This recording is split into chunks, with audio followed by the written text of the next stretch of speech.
do you remember about this rivalry growing up? Oh man, it's just one of the reasons why you come to this university, playing games like this. This is a major game, and you always want to win this game, no matter what the record is, no matter how the season's going. You want to win this game. Do you have did you go to any of the games when you were a kid? No, I didn't go to that many games, but I was in front of the TV, right in front of the TV, just watching. So I know how the tradition is with games like this, and Miami games like this. So. Did you grow up rooting for either team? I know where you're from can maybe go either way. Oh yeah, I rooted for Florida State. I was always Florida State. My dad, he was UM, and my mom, she kind of liked the Gators, and my stepdad liked Florida State. So I was always Florida State. Is that kind of a unique thing with Haines City kind of being where it is? That you have representation from all three fan bases? Yeah. You can represent either one because you're right in the middle. Tallahassee 4 hours, Miami 3 hours, 2 hours. So. What did you like about Florida State? It's just as a kid, just seeing that horse, just running on the field, playing that spirit. That's what caught my attention at a young age. So it was that. Was your school partial either way? Like were kids in school? It was all mixed, man. Because like you say, you got guys that there was a lot of Miami fans, there was a lot of Florida State fans, there was a lot of Florida Gator fans. So it was mixed. How did you handle? You had the tattoo when you were young. You committed when you were young. Yeah. How did you handle? Did Florida call? Oh yeah, Florida called. Florida they had offered me. Miami offered me second after Florida State. Then Florida, they called to my junior year of high school. So I had offers for all three. Were you rude? Were you like, no, I know where I'm going, or did you? I knew I was going.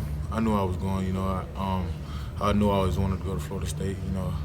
I got it tatted on me like 9th grade. So I knew that then where I wanted to be. When I got the offer, Florida State was my first offer. I committed.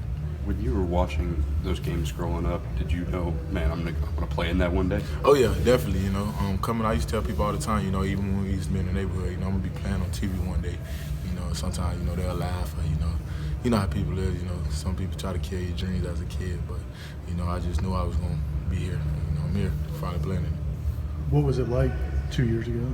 2 years ago? Oh yeah, just going up there. I was a freshman. So on the road, it was very loud. The fans are right there. The fans are into it. And, it's just a lot of emotion and just different things going on in that game. Because each team is bringing the best effort, so you got to come with it. How hard was it missing last year's game? It was hard, especially them coming to us. I only got to play going there, so I never really got to play against them. At home. So it seems like I can only get to play them over there. So make the most out of it. I think the play that a lot of people remember from you playing them 2 years ago was the play where you put the offensive lineman on his backside. What do you remember of that play? Were you surprised you were able to put a 300-pounder on the ground that easily? No, I was surprised. I was mad at myself because I gave up contain on that play. I made a good start, but I didn't finish the play. The quarterback was able to roll out and throw the ball out of bounds. So it was a good start, but not a great finish. That's something maybe people don't realize. You see the highlight, you see the clip on Twitter, but they don't realize that the actual play itself is something you weren't happy with. Yeah, they just see the results of it, but like I said, I wanted the end results to be better. Were there any Florida players you liked growing up? Like you liked the way they played? Oh yeah, I like Percy Harvin. I like different guys like that. Chris Rainey, he was from the area where I'm from. Guys like Jeff Dems and all those guys. So I watched a lot of those guys growing up. Especially because I played offense my whole life growing up, and then so I used to watch all the offensive players and stuff. Just looking at their offense, what do you see from Franks, or you preparing for more than one quarterback? We just coming in, trying to do what we need to do. We don't really know who's starting for them, and we just got to come out, be with our game plan, and go into what we have to work on during this game. Much momentum for you going into that game? First pick 6 last week, and seems like the last 4 weeks you played really well. I'm starting to feel myself. I'm starting to get a feel of getting comfortable, and like I was coming off before the injury. I see a lot of plays that's coming on film that I'm making in practice, and just taking it to the field. Scout team's doing a great job during the week, get me ready. I'm seeing all those routes in practice. They're running full speed, so in the game it's easy. We were talking to Alec Epperly yesterday, and he said that you said before the game that you thought you were going to get a pick 6 or be not in position to. I guess what made you think that you had the chance to make a play like that? Just preparation during the week. Like I said, scout team, they all week. Them guys, Marlowe and all those different type of guys, gave me a great look. You know, running the routes hard. You know, when the cut, when the plant, when the quarterback.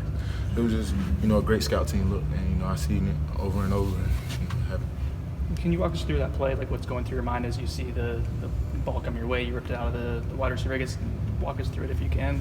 I mean, man, once I got the ball in my hand, it was score. You know, I was just trying to get in the end zone whichever way I can, and you know, I was looking for a way, and then my teammates did a great job of, you know, blocking it, sealing the edge for me, and I was able to get out the sideline. But it was just great emotion. You know, my first career pick six. You know, it's just plays like that happen every day in practice. You know, that I just want to showcase, you know, during the game when it counts. So.